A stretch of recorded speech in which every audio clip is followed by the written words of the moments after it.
Hello, everyone. Welcome. It's a very exclusive conversation here from inside the Heavener training facility. And on the indoor practice field, we've gathered some luminaries now that you all will know either soon or you've known for decades, as a matter of fact. I'm Sean Kelley, the voice of the Gators. And of course, to my left, two college football Hall of Famers, two members of the University of Florida Ring of Honor, head coaches Urban Meyer and Steve Spurrier. And now, immediately to my left, the newest football coach of the University of Florida, Jon Sumrall. Gentlemen, there are a lot of football wins amongst the four of us, of which I have zero. But it's great to get you all three together. And Jon, I'll start with you. This is day one for you at the University of Florida. How much of this has seemed real? How much of this has started to sink in a little bit as to what your new role is? It's sinking in. Today it's helped a lot to come to a realization that this is my future, and I could not be more excited. I've said this a bunch today. I feel like I'm pinching myself, that like I'm not dreaming. I get to be the head football coach at the University of Florida, and I feel so honored and privileged, and to be able to be around greats like Coach Spurrier and Coach Meyer. Steve, do you remember your first day? My first day here at Yes. Florida, the announcement, Yes. yeah, sure, I remember it. It was a little different than today. I came in and I wanted to get University of Miami back on the schedule. I was trying to talk real tough and mean, and they were one of the best teams in the nation then, they and FSU. So we challenged them to get back on the schedule. And I remember at the press conference, I said, back then, if you played them outside the United States, like in Hawaii or somewhere, you could play an extra game. I said, we'll play them down in the Bahamas. Wouldn't that be neat? And of course, none of that came to pass, but it made me sound like we wanted to play Miami. So anyway, later, our athletic director came to me and said, Steve, you don't need to play Miami. I said, you're right. We played 7 SEC games and FSU. We got enough on the schedule. You're right. Urban, what about your first day here? Yeah, I think John's wearing my tie that I wore. They gave me an orange tie.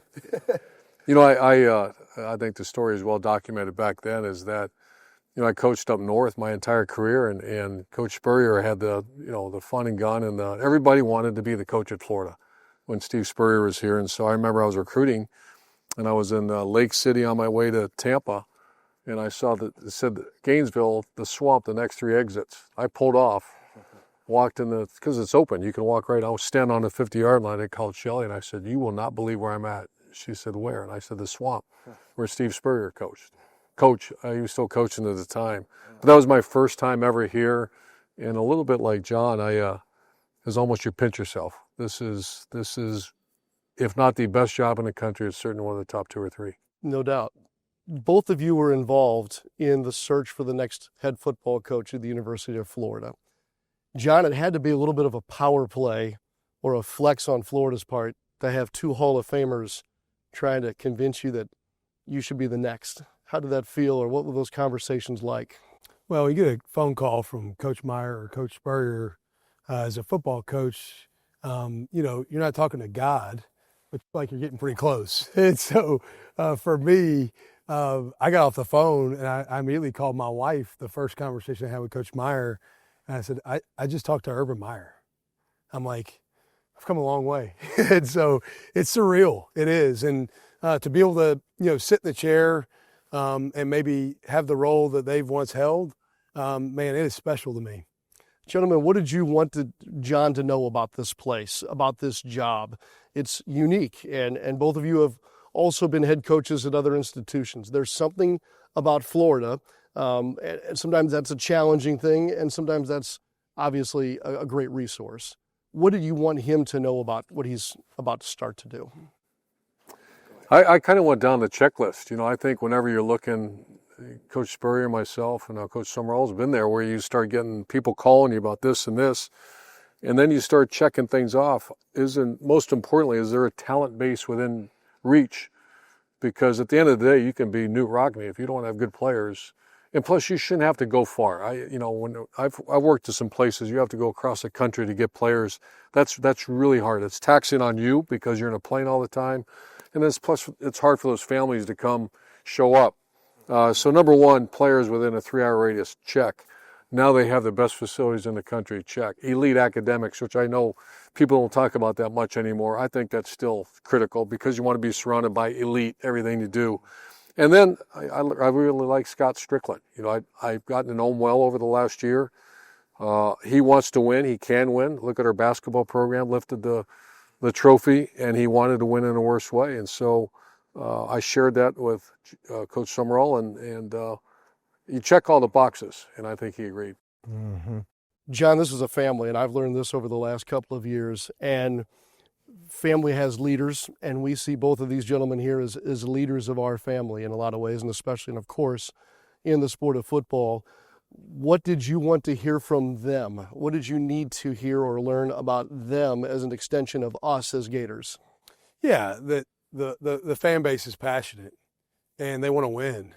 And that's the way I'm wired. I'm very passionate, and I want to win. It's not real complicated. And hearing their vision about what could be and what they've experienced in their time when they were here and what they've seen this place do really sort of ignited even a bigger fire within me that this is a job I wanted to take on, and this is what I wanted to do next.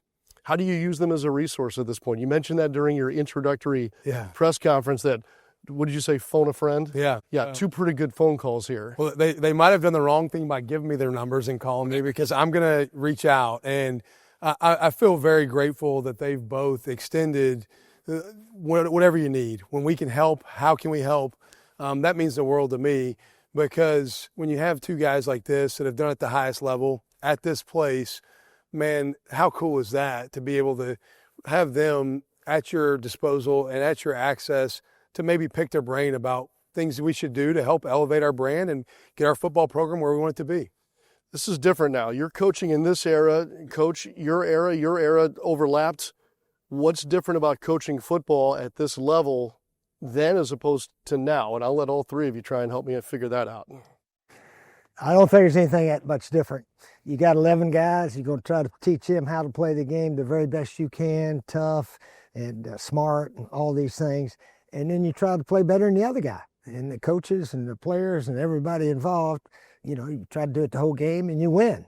I coached at Duke, and when I came here, I coached the same way. And you'll coach the same way here, no matter if Troy or wherever. And you probably same way, Bowling Green one year, and you coach the same way, right? I think the biggest differences, and this is what was so appealing about Coach, was that when I had the conversation with him, we talked about strength coach. We talked about off-season program. We talked about Tuesday practice. We talked about inside drill. And it was kind of refreshing to me that, you know, not one time did I hear the word NIL or transfer. You know, I'm actually exhausted hearing that. Because at the end of the day, you better line up and move that ball against the team you're playing. You better stop the team you're playing. And I got news. That's other stuff's important. I'm glad you got a GM that'll help you with that. Because you got to focus on putting your hand down on the ground and getting a first down when it's time. And that's what it came through the phone as I was talking to him. And it was refreshing to me. Yeah. To their point, the game is still the game. And we may have a lot of external factors in regards to NIL, the transfer portal, et cetera, that have maybe changed how you build your team in regards to the roster. But how you coach the team is still coaching. And tough teams win. Smart teams win. Disciplined teams win. Physical teams win. That correlates from when Coach Spurrier was head coach here to Coach Meyer to now. Those things win. You had mentioned that the sign in your current office in New Orleans says coach the team. I kind of see a through line through the three of you guys that you all kind of subscribe to that primary theory. Is that the case? And did you all have that in your DNA, or was that learned along the way? It's amazing. It's the job pulls you away from your team, probably more now than ever. You know, you never had to recruit. When Coach Spurrier and I were going at it, you weren't recruiting your players to come back because if they transferred, they couldn't. So I think that's an added element that I hear my colleagues talk about. You know, recruit your team, recruit your players. I'm going, where will they go? You know, we didn't have that problem. So I think that's a big difference. That, you know, at the end of the day, you got to have a great roster, but we never had to recruit our players to stay with us. Yeah, it is so much different. You know, you recruit a kid, man, hey, we got this guy, man. Hey, he's coming with us.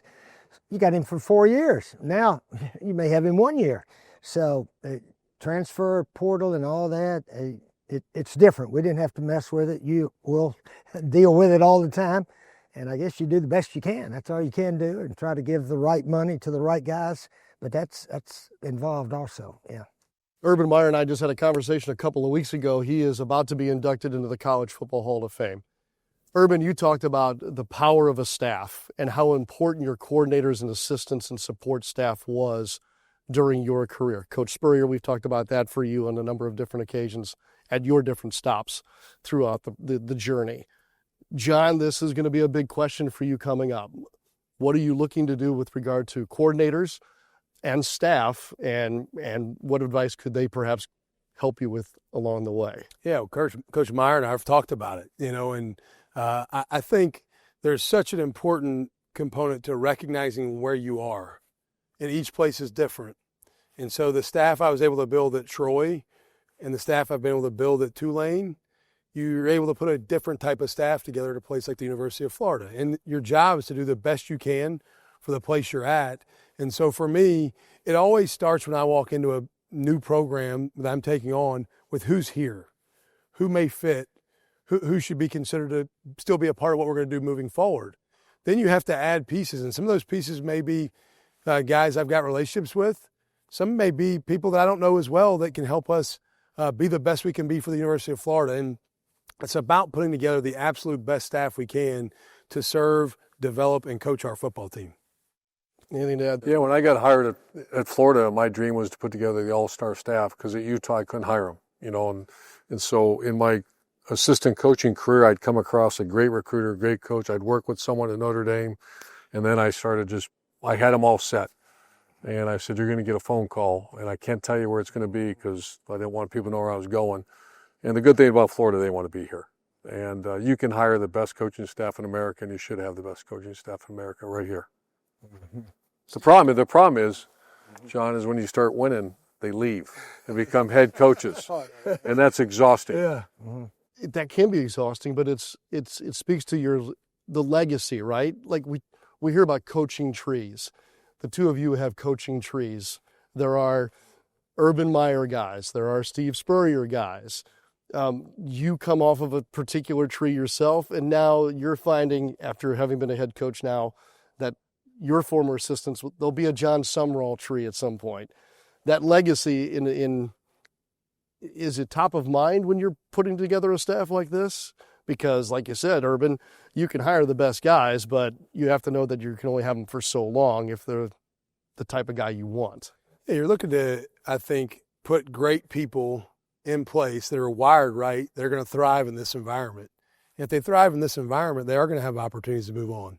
And I think as a head coach, if you're able to hire people to become a head coach after they leave your program, that's a tribute to the job you've done, like these guys have done. They've got guys that moved on and became head coaches. That means you're doing a great job hiring the right people. Yeah. Mm-hmm. All the success. Surely there was a funny misstep along the way as the head coach of the Gators, right?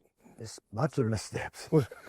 Was there one that you would share with Jon as maybe this was a funny misstep that maybe it was funny, but maybe you don't want to have that same misstep along? I don't know a misstep. I tell you one of my good steps. I hired Dwayne Dixon. He'd never coached in his life. He played wide receiver here, and he was working in the Office of Student Life. He came in my office and said, "Coach, I'd like to coach here, be the receiver coach." I said, "You know what? You got the job." I said, "Can you live on $28,000?" He said, "Yeah." I said, "Right, you got it." That was his first year salary. We didn't have much back then. Dwayne coached, 40 years or something, 35, 40 years. But Dwayne Dixon was one of my favorite coaches because he played here and he wanted to coach, and he was a great coach. Wide receiver coach. I don't know how many All-Americans we had. I think he had about 7 or 8 in the 12 years we were here. Yeah. Urban, was there something along the way that you had to learn the hard way maybe about this job? I can't think off the top of my head. See, it's so unfair that you guys just had success this whole time. You hear this, Jon? That means you're not allowed to have any missteps along the way. I'm going to try. When it comes to finding your personality, how do you do that? And whether it's at Florida or anywhere else as a coach, is there who you are as a person and a coach Gators fans will learn that about you here in short order. They know that about these two gentlemen here. Where does a coaching personality come from, guys? I'll tell you this, here's a little bit of advice, because we got Mr. Florida sitting right next to us. When you think of Florida football, Steve Spurrier, Heisman Trophy winner, national champion, obviously a great coach, become a great friend of mine, but you're going to feel, I would always say, the visor shadow is always around. And you try to live up, because if you really study Florida football before coach, there's no championships. Mm-hmm. I walked in the stadium one day and I said, wait a minute now. You go to some other stadiums, it's 1906 and all that. It was 1991 when a guy named Steve Spurrier won the first, I think that was the first SEC. I think he won it. We won one the year before, but it wasn't recognized because of something that happened 5 years earlier or something. But we actually won the first one in 90 also. But my advice would be yourself. That's right. Because you're gonna feel it. I mean, there's a contingency out there that this is the way they used to do it. You got to do it your way. And it took me a minute. Because there's a large contingency, and it's deserved with Coach Spurrier, but he's a great resource as well. Yeah, when I got here, they, of course, had not won much before, so the fans were like, we're going to give you 2 or 3 years to get this going. And I said, I'm going to tell you something. We got the players here right now. They just need somebody to tell them that we're good enough to win the SEC. And, of course, I told them that all preseason, and we went out and won it that first year. Because the talent was here, just the mental part, and I like what Coach said, we're going to win. We're going to win. And the mindset has to be that. It's not, well, we'll wait a year or two. We got to build this up, blah, blah, blah. And that's what I like about Jon's attitude. We're going to try our best to win it next year. Yeah, your ears did perk up when he said that in the press conference. Jon, what about your personality? And I guess I'm more speaking to your coaching personality. Do you want Florida fans to know going into this? Yeah, I'm unapologetically myself, so I'm trying to say a word I can't pronounce today. But what I'll tell you is I don't have any ability to be Coach Spurrier or to be Coach Meyer. I'm me, and I'm going to give you the very best version of myself every day. And there's a lot I can learn from these guys and glean from their experiences and maybe what they've done here. But I can't pretend to be anyone other than who I am. And that's bring it every day, give our guys everything I got every day to help them become their best. When it comes to that building across the parking lot from where we're sitting now, the Swamp, Urban, when you and I talked last, you told me, I think it was against, I can't remember who your first home opponent was. Tennessee, that's right.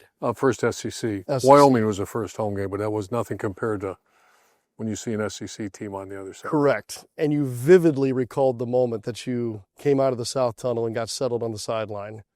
Coach Spurrier, I'm curious as to what those first moments for you were like in the Swamp. I mean, this is a building that you put the name on, for crying out loud. And now, Jon, after being a player here on the other side of it, you'll have the full force of the Swamp behind you. Well, the first time I went out there, I'm the play caller, so I'm thinking about the play. I'm going to give Shane Matthews. But before the game, we played Oklahoma State, and they played the defense according to your formation. So I told Shane, we're going to know every coverage they're in. So I'll give you a good play for the formation. And you're going to have a field day today. He said, it was the first start he'd ever had. And he believed me. He was going to have a field day. Well, he did. He threw for about 330, and we scored 50 points against Oklahoma State because he said, hell, everybody's wide open. All I got to do is do my assignment, and away we go. Now, it wasn't that easy every game after that. The next week, we fortunately beat Alabama at Alabama. So then the mental part of, hey, we can do this thing. And that team went on and won the SEC, as did a whole bunch of others. Yeah. You go back to that Tennessee game. I mean, to this day, you still remember that. Yeah, I just remember the size of I'm an offensive coach too, and I remember seeing that defensive line, and I actually grabbed my offensive line coach and I said, how in the hell are you going to block those guys? I've never seen bigger guys. They were big. I mean, that's what, there's a lot of greatness across this country. There's nothing like the SEC as far as defensive fronts, and that's what shocked me. And we came here running a spread offense without a tight end and without a fullback, and we learned after about game 4, we flipped Billy Lasco, a linebacker, over to play fullback because you need a little help on the edges because they're too fast. Yep. But you know that. You played in the league. Oh, yeah. Yeah, and that's the thing. You've played in this conference. You've also served on coaching staffs in this conference. Does that help serve you now as a head coach in this situation? I think you draw from that experience for sure. And, to Coach Meyer's point, the up front, the line of scrimmage play in this league, it's different. It's where it's different than anywhere else in college football is the athletes in the line of scrimmage, the physicality, the size, the movement patterns. You watch those guys play and you're like, how do we block those guys? And you have to be creative. It's not going to be always, hey, I've got a better player than you all the time. You got to figure out a way to maybe be unique and be different. John, what's first for you? Yeah, staff and players. Really simple. I think going back to humans over hardware, making sure we have the best staff in place and we do the best job building this roster so we have a chance to be successful immediately. We want to win long term. I also want to win in 2026 too. And so how quickly can we put ourselves in a position to be really good next year? Yeah. Urban, you cover the sport in its present day for Fox. You have maybe a better, view of the landscape than all four of us because we're siloed in some ways. As far as where college football is right now, and John talks about humans over hardware and this process, the calendar is a whole nother issue. We could do a whole nother show on that. But with regard to where Florida's place is and what you saw in Jon Sumrall as you were studying him over the last several weeks, where do you find the fit and where do you see the necessities of the job at Florida here in the coming days? Well, I've always been a firm believer. I grew up in the Woody Hayes, Bo Schembechler era, and there was always been a line of scrimmage mentality. And, we were the spread offense, but we were really an I formation team running from spread sets. We were going to line up and run off the line of scrimmage and then throw the ball second. That was a little different than what was here before with Coach Spurrier. So it took the fans a little bit, but we scored a lot of points and just different ways of doing it. Going back to the first conversation I had with John, that you want to win, that's right where you're going to win. If that team attacks, if you get a right strength coach that's going to train these players, develop these players, because yes, NIL, but this should be a freshman-based high school team with like Ohio State does. You cherry pick a little bit where you need it, but you develop them right there. And then you come out here in spring practice, develop them more, and then you put them through the off-season program. And my dream was for that team to show up in August. A chiseled, great-looking team in great shape. And you better have the right strength staff to do that. That's to me, that's even as more important or more important than the two coordinators, what you got going in that weight room. Steve, is there a way that you can support John here in the early going that maybe none of us know about it? Oh, just being positive. Our fan base is a little negative right now, and they're hung up on we didn't hire the lane train, but he's going to LSU. We don't need to worry about him now. But I think we got the best guy right here. That's my message to the Gators. We got the best guy we could have hired. John, you don't seem fazed by any of that noise. No. What would you want the Gators, all of us collectively, the family that you're now a part of, to know about you in these coming days, and how best can we support your efforts? Yeah, I said this in my opening remarks with the media. I'm built for this. This has been a lifelong dream of mine. And I had options. I chose Florida. This is where I wanted to be. And I think that means something. This is where me and my wife, we sat down and evaluated what all was available to us.